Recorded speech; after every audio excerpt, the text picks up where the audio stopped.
Primera página. Programa mixto, informativo y de opinión. Con elementos de lenguaje, salud, sexo y violencia. Apto para todo público. Programa de producción nacional.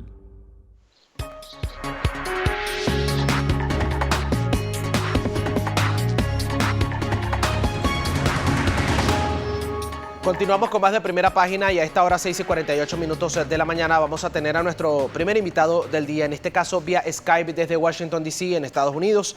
Es Julio Borges, como saben, expresidente de la Asamblea Nacional, también diputado. Tiene muchas cosas que decir, como saben, él se encuentra desde hace ya unas cuantas semanas o meses realizando una gira por distintos países en donde ha denunciado lo que está sucediendo justamente en nuestro país junto a otros políticos de la oposición y además de darle la bienvenida, allí lo tenemos, lo van a ver en pantalla de Skype. Comienzo preguntándole exactamente con cuántos líderes o representantes de distintos gobiernos se ha reunido ya en este tiempo y en cuántos países ha estado. ¿Cuál es el feedback, además, de cada uno de ellos con relación a la situación venezolana? Julio, buenos días para ti. Buenos días, Derek.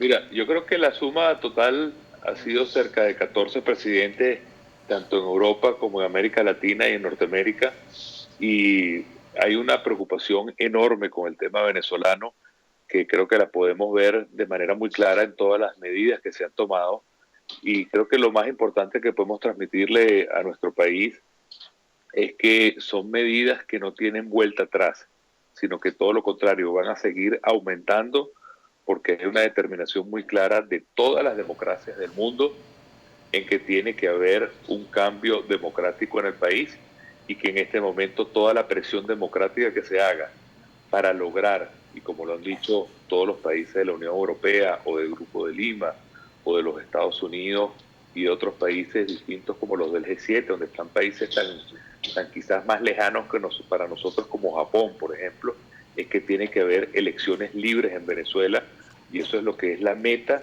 de todos quienes están ayudando en Venezuela. Respeto a los derechos humanos, ayuda humanitaria en comida, en medicinas y elecciones libres. Eso resume el propósito más importante de todas las medidas de los países que quieren para Venezuela un cambio concreto, real y para este año además.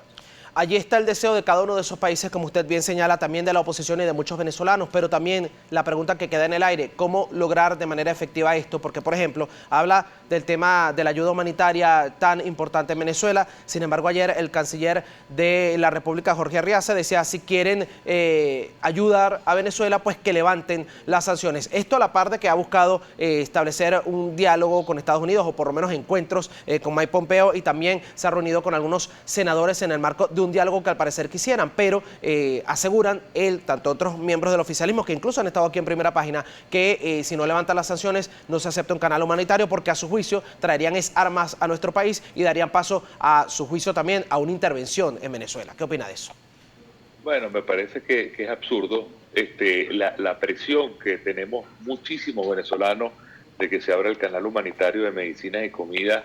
Es absolutamente previo y anterior a todo el tema de las sanciones, y es algo que yo quiero ser muy claro, Derek, y que tenemos que ser absolutamente blanco o negro. La crisis en Venezuela la creó el propio gobierno. La hiperinflación que vive Venezuela, la caída de la producción petrolera, las demandas que se han hecho contra PDVSA, todo lo que ha sido la destrucción de las empresas venezolanas y del empleo que se genera en Venezuela, viene por lo menos 5 o 6 años. Más bien las medidas que se han tomado de presión contra Venezuela han sido como consecuencia del caos que ha creado el gobierno en materia económica y social por tratar de repetir un modelo fracasado como el modelo de Cuba. Entonces miente el gobierno al decir que el problema en Venezuela son las sanciones. Las sanciones son fundamentalmente a personas de carne y hueso que han o violado los derechos humanos, o han estado metidos en delitos de corrupción, o están en una posición de haber, además de derechos humanos y de corrupción, de haber destruido la democracia en el país. De manera que yo creo que el gobierno tiene que aceptar su culpa completa en todo el caos económico que se manifiesta en la inflación, en la destrucción de las empresas venezolanas, en la destrucción del empleo venezolano, y por lo tanto ha creado esa crisis humanitaria que es la peor que se está viviendo en toda América. además de esta posición de los países y de lo que usted está señalando, también ha rebotado en las últimas horas algunas declaraciones que dio, especialmente sobre la propuesta de Ecuador de realizar una consulta en Venezuela que refrende la reelección del jefe de Estado y también que pudiera ser incluso promovida por la Asamblea Nacional. ¿Considera viable que esto se pueda realizar vista la posición del gobierno, que siempre la ha mantenido, por demás no es nada nuevo, porque incluso se hablaba de tener un árbitro electoral distinto, cuando incluso el gobierno siempre ha dado legitimidad al actual Consejo Nacional Electoral? ¿De qué manera pudiera darse una quizá propuesta de este tipo, más allá de la intención que existe cuando sabemos el escenario en el que se maneja el país, el que se manejan las autoridades gubernamentales y lo que quisiera en todo caso la oposición? Bueno, Derek, lo más importante es que esa propuesta viene de Ecuador, un país que ha sido tradicionalmente aliado del gobierno de Maduro, y ahorita hizo un corte muy claro. Y además lo interesante, en segundo lugar, de la propuesta de Ecuador es que está pidiendo que haya garantías electorales plenas, lo cual significa tener otro CNE, lo cual implica cumplimiento de todas las garantías de ley, lo cual implica tener observación electoral, es decir, todas las cosas que se pedían para la elección presidencial y que el gobierno se negó a tener, y en base a eso, considerar que se repitan las elecciones presidenciales. Es un camino que vale la pena estudiarlo, a ver, pero estoy seguro que el gobierno es el que tiene en este momento la pelota en su cancha, y así como en República Dominicana, en las negociaciones, el gobierno se negó a darle a los venezolanos los derechos que tocan para tener unas elecciones libres, igualito en este momento estoy seguro que van a estar negados.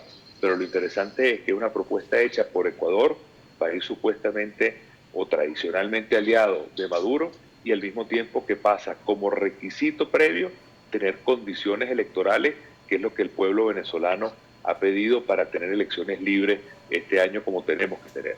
A propósito de República Dominicana, que la nombra, y se acaba de dar esta votación para no solamente cuestionar, en el que se cuestiona el proceso legítimo según el gobierno, que se llevó a cabo hace 2 semanas, y también la resolución para sacar a Venezuela del organismo en particular por parte de 19 países que votaron a favor. República Dominicana votó justamente, y esa votación, podríamos decir, es determinante, visto que además, y usted participó en la mesa de negociación, parte de esas reuniones se llevaron justamente a cabo en República Dominicana con la anuencia de ese gobierno. Eso, podríamos decir, marca un precedente para que otros países, quizás aliados del gobierno nacional o que se mantienen más incólumes a lo que sucede en el país, empiecen a tener una votación más directa para ayudar o abonar un camino distinto en lo que a Venezuela se refiere.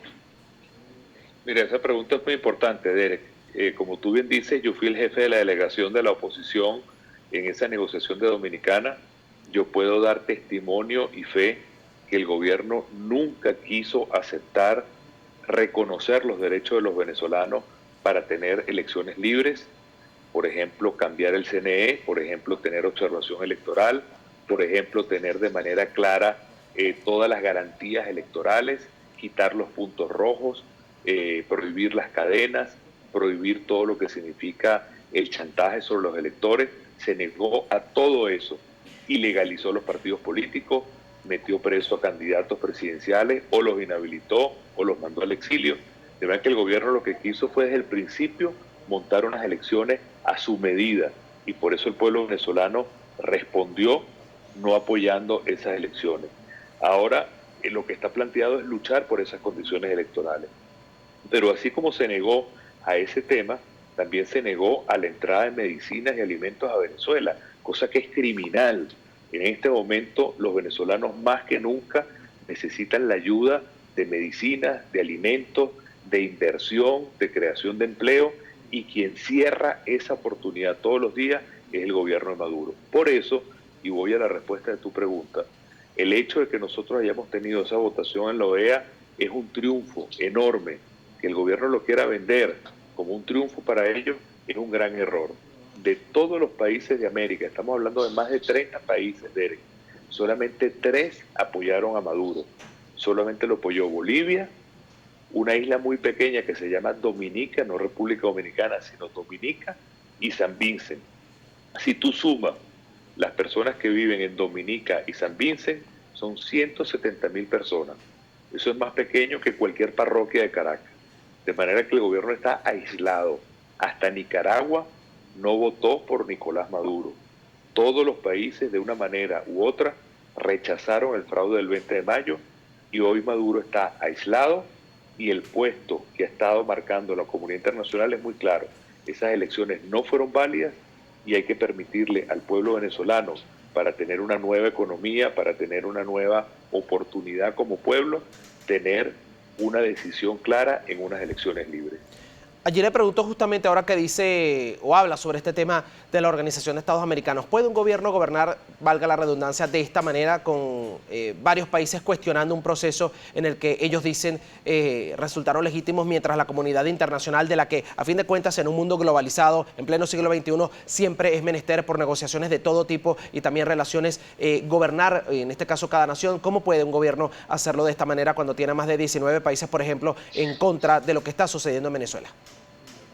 Tú conoces ese tema bien, Derek, tú conoces lo que es el mundo de hoy, que es un mundo basado en las comunicaciones, en la tecnología, en el intercambio de información, donde lo más importante es que haya intercambio entre los países y Venezuela cada día se convierte en un país aislado, en un país tóxico, en un país donde nadie quiere venir y meter dinero para abrir empresas, comercio.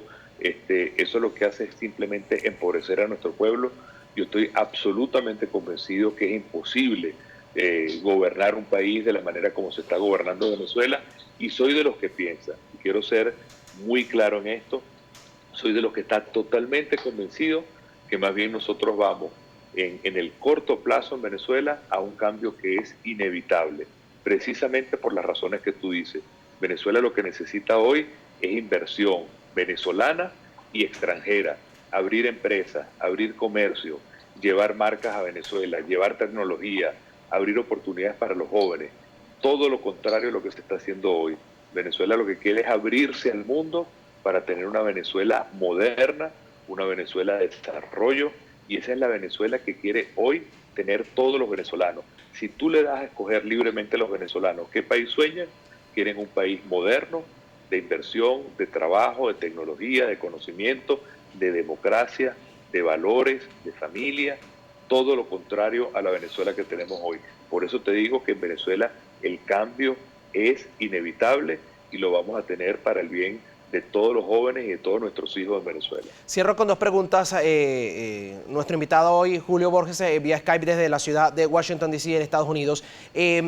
Quienes aseguran que estas sanciones se están aplicando afectan a todo el país, dicen desde el sector oficial. Otros dicen que solamente, y han dejado claro, son para funcionarios del gobierno venezolano. ¿Cómo queda la población allí? Sería la primera. Y la segunda, ¿qué responde a quienes desde el sector oficial, incluso aquí estuvo Pedro Carreño hace 2 días y también lo reiteró, usted está a juicio de ellos promoviendo una intervención a Venezuela por la gira en la que está reuniéndose con distintos sectores de varios países del mundo y también representantes e incluso presidentes de cada país?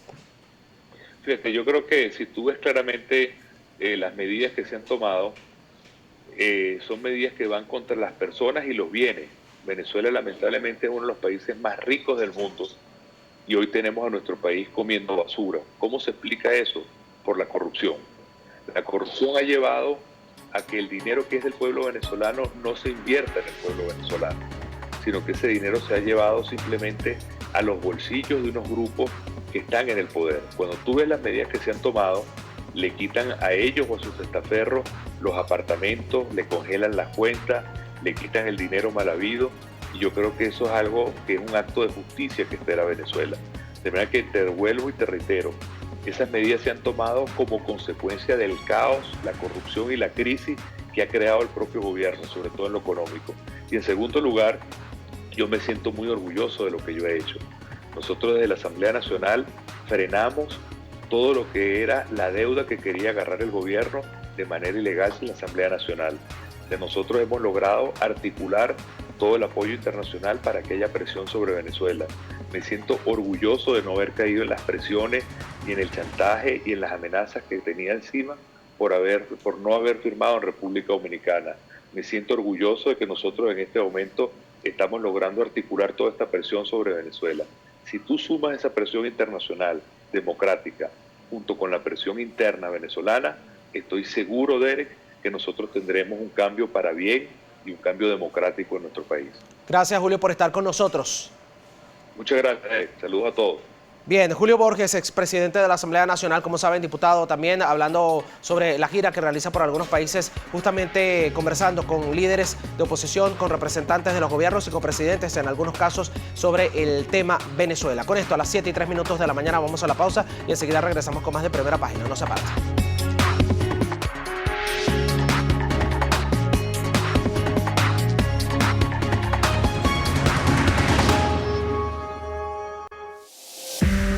Usted está viendo Primera Página.